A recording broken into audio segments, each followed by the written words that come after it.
কি হে মন্ত্রী, এই এক বস্তা নারকোল নিয়ে এলে যে? অনেকদিন ধরে ভাবছিলাম মহারাজকে কিছু খাওয়াবো, সেটা আর হচ্ছিল না। কাল বাজারে নারকোল দেখে নিয়ে নিলাম। আপনি তো নাড়ু খেতে খুব ভালোবাসেন। এখন বলো তো, নাড়ুটা হয় কি করে? কেন মহারাজ, আপনার গোপাল থাকতে আর চিন্তা আছে?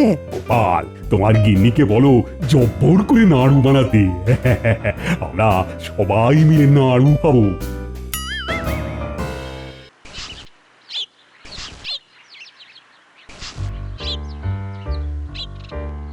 ও মা, তুমি যে ঘেমে নিয়ে গেছো গো। বস্তাতে কি আছে?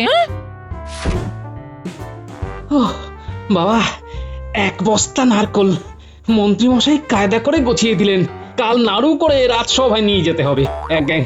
রাগ করো না গিন্নি, মহারাজেরও ইচ্ছে যে তোমার হাতের নাড়ু খাবেন। আমি কি করি বলো? ঠিক আছে আর কি, এখন থেকেই লাগতে হবে, নইলে কাল সকালে সব হবে কি করে? চিন্তা করো না গিন্নি, আমি হাত লাগাচ্ছি।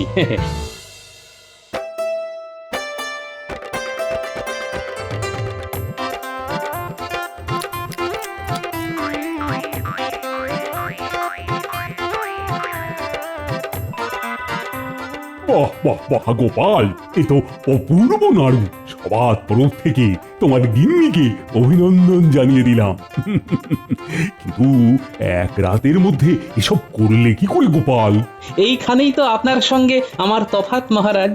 সবাই আমার ভুঁড়ি নিয়ে আমাকে খোঁটা দেয়, কিন্তু মহারাজ এই বেঢপ ভুঁড়ি নিয়ে আমি যে খাটতে পারি আপনারা সেসব কল্পনাও করতে পারবেন না। তার মানে তুমি কি বলতে চাইছো? মহারাজ খাটতে পারেন না, অকর্মা?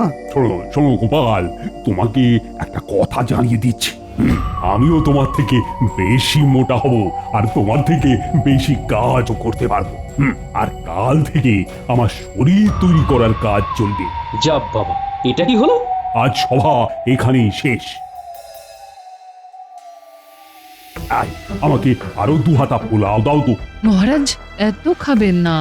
আপনার এত খাওয়ার অভ্যেস নেই, শরীর খারাপ করবে মহারাজ। আহ, শরীর খারাপ করলে রাজবৈদ্য আছে, মাসে মাসে বেতন দিচ্ছে কি মুখ দেখবার জন্য? আচো, আরেকটা কাতলা মাছের মুড়ো দাও তো আমার পাতে। আর প্রহরী, রাজবৈদ্যকে খবর দাও তো। যথা আজ্ঞা মহারাজ।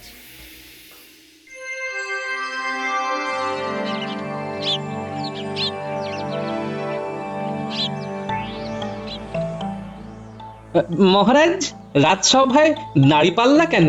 প্রতিদিন ওজন মাপা হবে, কার মহারাজ? তোমার আর আমার। দেখবো কার ওজন বেশি। এ আর ওজন করে মাপার দরকার কি মহারাজ? আমি আপনার থেকে ওজনে একটু বেশি হব। দেখুন মহারাজ, গোপাল কি বলছে?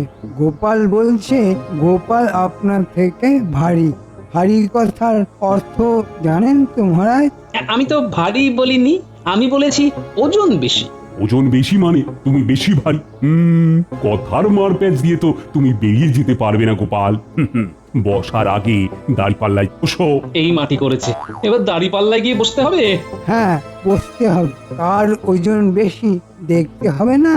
পাল্লা একদিকে তুমি আর একদিকে মহারাজ বসবে। নাও নাও, বসে পড়ো পাল্লার একদিকে, আর আরেকদিকে আমি বসছি।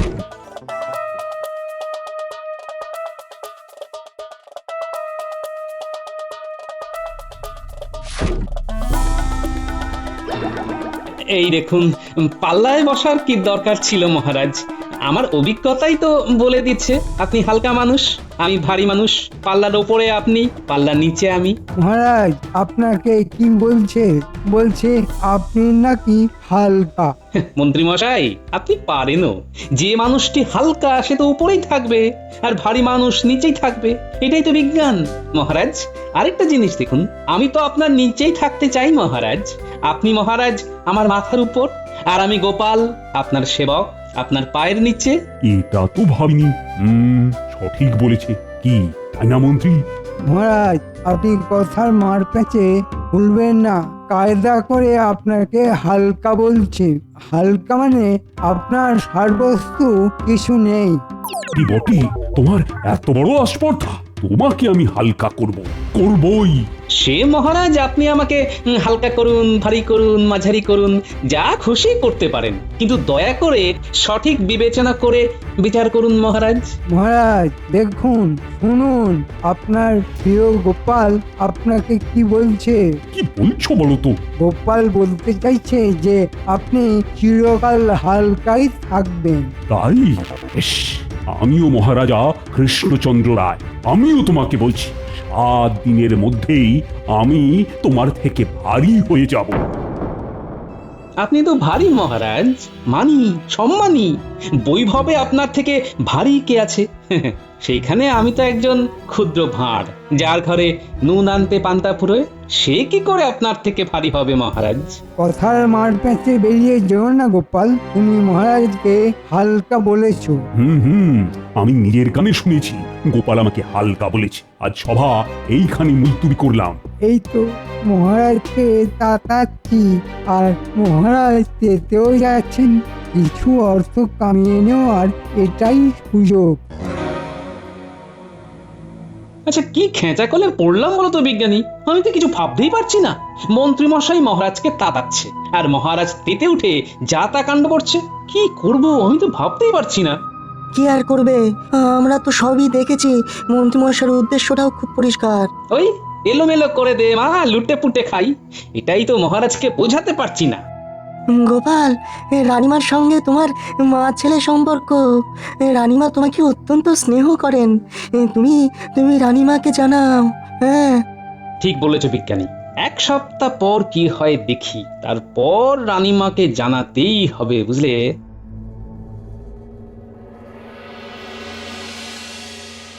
এই মাংসের কাবাব আমাকে আরো দাও তো। মহারাজ, অত্যধিক খাওয়া হয়ে যাচ্ছে, মোটেও স্বাস্থ্যের পক্ষে ভালো নয় মহারাজ। পাচো, তুমি দাঁড়িয়ে না থেকে কাবাব দাও।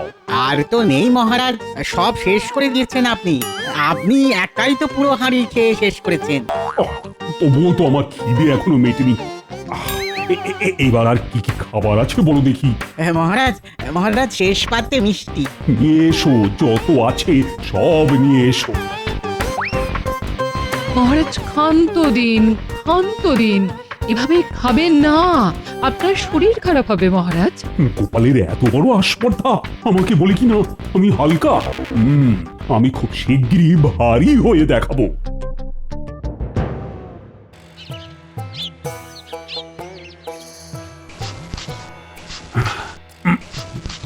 বসতে তো পারছি না। তার মানে আমি গোপালের থেকেও বেশি মোটা হয়েছি। আজ দেখাবো গোপালকে আমি হালকা না গোপাল হালকা। গোপাল, এই যে আমি দাঁড়ি পাল্লায় বসলাম। এবার তুমি এসে বসো, দেখি কে হালকা আর কে ভারী। মহারাজ, আমার অভিজ্ঞতা বলছে আপনি এখন আমার থেকে ভারী। কথায় নয়, কাজে করে দেখাও। না, নাও নাও, পাল্লায় ওঠো। পাল্লা তো আগে থেকেই উঠে আছে মহারাজ, আমি বসবো কি করে? পাল্লার উপরে ঝুলে পড়ো। তুমি না পারলে প্রহরী তোমাকে সাহায্য করবে। না না না, কাউকে আসতে হবে না, আমি পাল্লার উপর ঝুলছি। এখন আমাকে লাফ দিয়ে পাল্লা ধরতে হবে। উফ, কি কপাল করেছি। মহারাজ আপনি ভারী প্রমাণ হয়ে গেছে, গোপাল হালকা। গোপাল দেখুন ঝুলছে। নিন, এবার আপনি উঠে পড়ুন। প্রহরী, আমাকে তুলে ধরো। আমি নিজে নিজে উঠতেই তো পারছি না। আসলে মোটা হয়ে গেছি তো, তাই একটু কষ্ট হচ্ছে। দেখুন মহারাজ, আপনি উঠতে পারছেন না, আর আমি ওখান থেকে টুক করে লাফিয়ে নেমে পড়লাম। শরীর কিন্তু আমার খুব সতেজ এবং চাঙ্গা। শোনো, আমি তো সিংহাসনে বসতেই পারছি না, তাই আমি এখন সভা বাতিল করে দিলাম। মহারাজ এবার আপনি আপনার শয়নকক্ষে গিয়ে বিশ্রাম নিন, আমি রাজসভা পরিচালনা করব। এই ষড়যন্ত্রটা তার মানে এই জন্য করা। আজকের সভা তাহলে এখানেই শেষ। কালকে আমি সভা পরিচালনা করব। মহারাজ যতদিন অসুস্থ থাকবেন ততদিন এই রাজ্যের দেখাশোনার দায়িত্ব আমার। বাঁচবই তো। তুমি মহারাজকে এমন ওষুধ দেবে যাতে মহারাজের খিদে আরো বেড়ে যায়। এইরকমই ওষুধ দিচ্ছি যাতে মহারাজের আরো খিদে পায়, একদম ওই রাক্ষসে খিদে। খেয়ে খেয়ে মহারাজ যাবেন ফুলে, তারপর দুম পটাশ, আর তারপরই মন্ত্রী মশাই আমাদের রাজপাট সামলাবেন। মশাই চালটা ভালো চেলেছেন, হ্যাঁ? গোপালের সঙ্গে মহারাজের লড়াই লাগিয়ে দিলেন, এবার নিজে নিজে খেতে শুরু করে দিলেন। আর মন্ত্রী মশাই এই সুযোগে রাজকোষ থেকে অর্থ কিছু নিচ্ছেন। একটু বিলি করুন, বেতনের টাকায় তো আর চলে না। সব হবে, সব হবে। আর কয়েকটা দিন যেতে দাও, মহারাজের আরো খিদে বাড়ুক, তবেই তো উপায় হবে। প্রণাম রানীমা। গোপাল, কিছু একটা করো গোপাল, মহারাজ তো খুব অসুস্থ। আমি নিশ্চয়ই কিছু একটা করব রানীমা, আমাকে 2 দিন একটু ভাবতে সময় দিন। ঠিক আছে গোপাল, তোমাকে ঠিক 2 দিন সময় দিলাম। 3য় দিন তুমি উপায় বার করে আমার কাছে এসো। অবশ্যই রানীমা, এটা আমার কর্তব্য। মহারাজকে সুস্থ করে তোলা আমার কর্তব্যের মধ্যে পড়ে। আমি এখন আসি রানীমা। এসো গোপাল।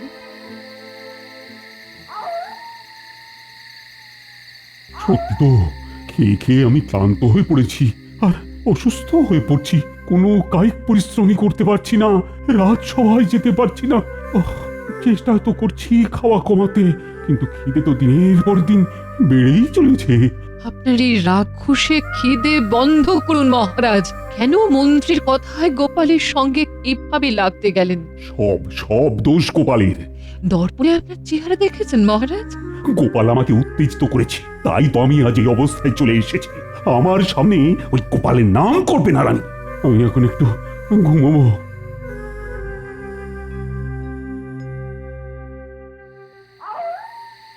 কে গো, কি ভাবছো? মহারাজের কথা গিন্নি, মহারাজকে সঠিক রাস্তায় ফেরাতে হবে। সেটা কিভাবে সম্ভব? মহারাজ বলে তোমার কথাই শুনছেন না? সেটাই তো ভাবছি গিন্নি, কিভাবে মহারাজকে আমার কথাগুলো শোনাবো। এদিকে মন্ত্রী মশাইয়ের দাপটে রাজকোষাগার যে শূন্য হচ্ছে সেটা আমি ঠিক বুঝতে পারছি। কোষাধ্যক্ষ আমাকে বলেছে। তাহলে উপায়? সেই উপায়টাই তো খুঁজে চলেছি গিন্নি, খুঁজে চলেছি। পেয়েছি, উপায় পেয়েছি। কাল সকালেই মহারাজের সঙ্গে দেখা করতে হবে। দেখি মন্ত্রী মশাই কার বুদ্ধি বেশি, আপনার নাই গোপালের।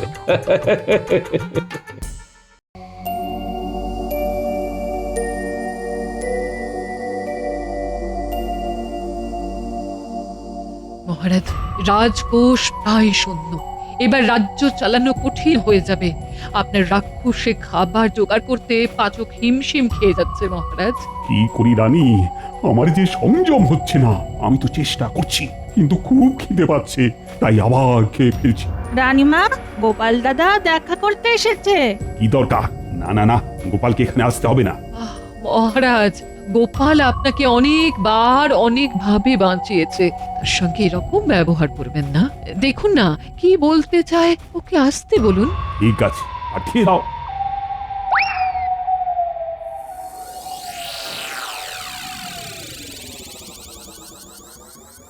এই গোপালটাকে কৃষ্ণনগর থেকে হাঁটাতেই হবে। হুট করে অন্তপুরে চলে গেল, কি জানি ওখানে গিয়ে আবার কি মতলব করে। মহারাজের জয় হোক। যা বলা তাড়াতাড়ি বলো, আমি তোমার মুখ দর্শন করতে চাই না। আমি আপনার সঙ্গে কথা বলতে আসিনি মহারাজ, আমি রানীমার সঙ্গে কথা বলতে এসেছি। রানীমা, কাল ভোর রাত্রে আমার দিব্য দৃষ্টি হয়েছে। হঠাৎ আমি ভবিষ্যৎ দেখতে পাচ্ছি। তার অর্থ? অর্থ কিছু নেই, শুধু বিশ্বাস। আমার কুলদেবতা আমাকে দেখা দিয়ে বললেন, আজ থেকে তুই ভবিষ্যৎ দেখতে পাবি। বটে, তুমি আমার ভবিষ্যৎও দেখতে পাচ্ছ। তা আমাকে দেখে বলতো আমার ভবিষ্যৎ কি? বলছি, তার আগে রানীমা আপনাকে কঠিন এবং কঠোর ভাবে থাকতে হবে, কিন্তু অল্পতে ভেঙে পড়লে চলবে না। নিশ্চয়ই কিছু বুদ্ধি বার করেছে গোপাল। হাতে মাত্র 10টা দিন মহারাজ। কার হাতে 10টা দিন? কার আবার? আপনার। 10টা দিনের পর কি হবে? আপনি সজ্ঞানে স্বর্গধামে যাবেন। মানে কি বলতে চাইছো তুমি? মানে আপনার আয়ু আর মাত্র 10টা দিন। এই 10টা দিন আপনার হাতে আছে। এবার বলুন মহারাজ, আপনি কি করবেন? এই সব ভুলভাল কথা বলার জন্য তোমাকে আমি কিন্তু কারাগারে দেব। আপনি আমাকে কারাগারে দিতেই পারেন মহারাজ, তাতে কি আপনার ভবিষ্যৎ বদলাবে মহারাজ? আপনি 10 দিন পর যদি স্বর্গধামে যান, রানীমা রইলেন, রানীমা আমায় কারাগারে নিক্ষেপ করবে। যদি 10 দিন পর আমি বেঁচে থাকি তাহলে কিন্তু তোমাকে আমি প্রাণদণ্ড দেব। আপনার আদেশ শিরোধার্য মহারাজ। 10টা দিন বেঁচে নিন, আমার ভবিষ্যৎ দেখা কখনো ভুল হবে না। আমি এখন আর আপনার সামনে আসবো না, আমি একেবারে 10ম দিনে আপনার সামনে দাঁড়াবো। রানীমা চলি, আমি মহারাজকে দেখে যা বলার বলে দিয়েছি। আসি মহারাজ, আসি রানীমা। ও রানী, বলছি গোপাল এসব কি কথা বলে গেল? বুঝেছি গোপাল, বুঝেছি। আর কেউ না বুঝে থাকুক, আমি বুঝেছি। মোক্ষম আঘাত তুমি দিয়েছ, দেখা যাক এই আঘাতে মহারাজ নিজেকে বদলাতে পারেন কিনা।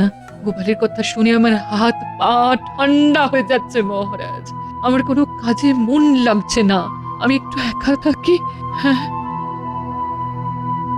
এগিয়ে বাবা, সবাই যদি চলে যায় আমি একা একা কি করব?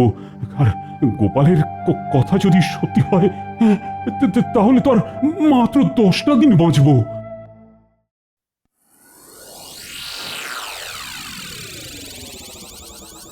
আমি আপনার জন্য অপেক্ষা করছিলাম রানীমা। রানীমা যা বলেছি তার সর্বৈব মিথ্যা, আপনিও জেনে রাখুন এটা মিথ্যে কথা। এবং আমি ঈশ্বরের কাছে প্রার্থনা করব যেন আমার গণনা ভুল হয় রানীমা। আমি মহারাজকে মৃত্যু ভয় দেখাতে চেয়েছি এবং এই মৃত্যু ভয় মহারাজকে ঠিক পথে নিয়ে আসবে এই বিশ্বাস করি। তুমি যখন কথা বলছিলে তখন আমি বুঝতে পেরেছিলাম যে এটা সত্যি নয়, মিথ্যে। গোপাল, মহারাজের জন্য, কৃষ্ণনগরের জন্য তোমার এই উদ্যোগ আমি চিরকাল মনে রাখবো। আরেকটা কথা রানীমা, আপনি খাজাঞ্চি মহাশয় এবং কোষাধ্যক্ষ মহাশয়কে আদেশ দিন যেন আর বাড়তি কোনো মোহর কোনো কারণে মন্ত্রী মশাই নিতে না পারেন। ঠিক আছে, আমি তোমার এই কথা যথাযথ পালন করব। আর একটা কথা, রাজবৈদ্যর দেওয়া ওষুধ যেন মহারাজ আর সেবন না করেন। আমি এখন আসি। এসো গোপাল, তোমার সব কথা মনে থাকবে। এসো।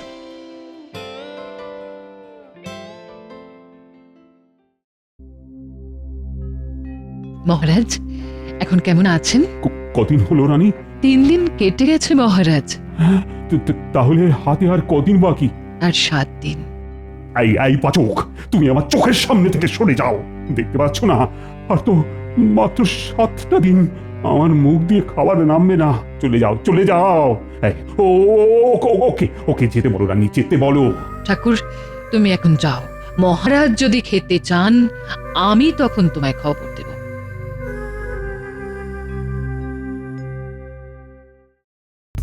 বিষয়টা কি হলো ঠিক বুঝতে পারলাম না তো। মহারানী খাজাঞ্চিকে আদেশ দিয়েছেন যে রাজকোষ থেকে কোনো অর্থ ব্যয় করা চলবে না। মহারাজ ঘর বন্ধ করে বসে আছেন, আমার ওষুধ পর্যন্ত সেবন করছেন না। পাচক ঠাকুরের কাছে খবর নিয়েছিলাম, তো পাচক ঠাকুর বলছে কোনো খাবারই গ্রহণ করছেন না মহারাজ। তার মানে মহারাজের শেষ অবস্থা, এবার রাজ্যভার সামলাতে হবে। কাল একবার মহারাজের সাথে দেখা করে আসবো।